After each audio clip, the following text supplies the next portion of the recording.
The developing world, countries like India, Brazil, Argentina, Chile, Asia, parts of Southern Asia, they have recovered very well. They've recovered very well. In fact, they didn't feel this recession the way that we did. And the question is why? The question is why? To understand why, you've got to go all the way back to the Asia crisis of 1997. Why do you think the rest of the world is getting richer? Did this just happen by accident? It did not.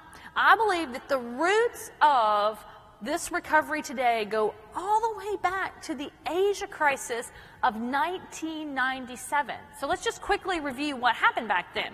You see, there's been financial crises, they happen all the time. They're actually not that rare. This has been quite a doozy, but financial crises are fairly common. They happen because the banking sector is fundamentally fragile. It has this problem of short-term sources of funds, long-term illiquid uses of funds. So if anybody pulls your source of funds, then you're just in trouble, right? So the financial sector has this problem, and there was a massive financial crisis back in 1997-98 that affected Asia and Latin America, the developing countries. It started in Thailand with the decline of the Thai baht, and suddenly capital was flowing out of South Korea. Capital was flowing out of Thailand. It was flowing out of the Philippines. The world became very, very nervous about any emerging market country, and so capital began to flow out of Latin America as well. Argentina, Brazil, Chile, Mexico. There were debt crises all over the world, not in the U.S., not in Europe at the time, but this financial crisis hit those countries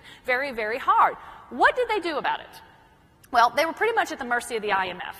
So the IMF came in and was willing to make those countries loans to get them sort of back on track, but those loans came with very strict conditionality. Very strict conditionality. So what kind of conditionality was there on those loans? Which, by the way, if you ever do loan money to anyone, would you put conditions on it?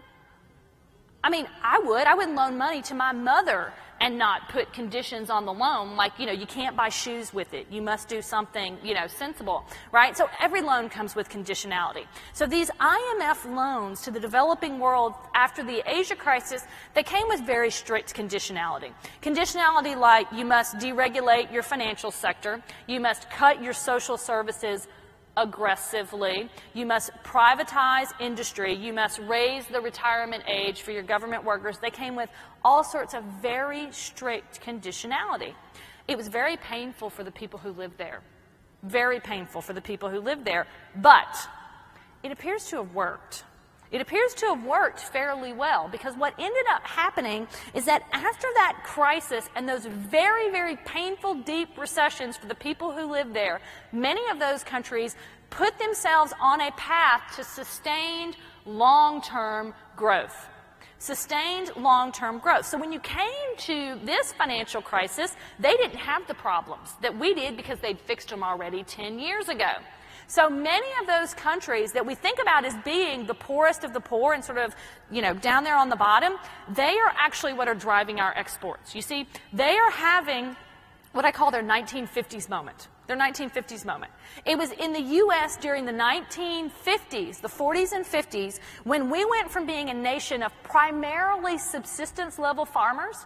Right? If you looked back during the Great Depression in the 20s and the 30s, we were primarily subsistence-level farmers.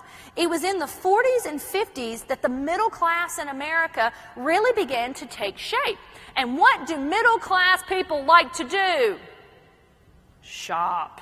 That's right. They shop so much that they filled their garages with so much stuff that they need storage facilities. Right? That would be what middle-class people do. So we are a storage facility nation. We've had our moment, but the rest of the world is now having theirs. And when they have their moment, what do? Buy our stuff. They buy our stuff, and they're buying it in big numbers. That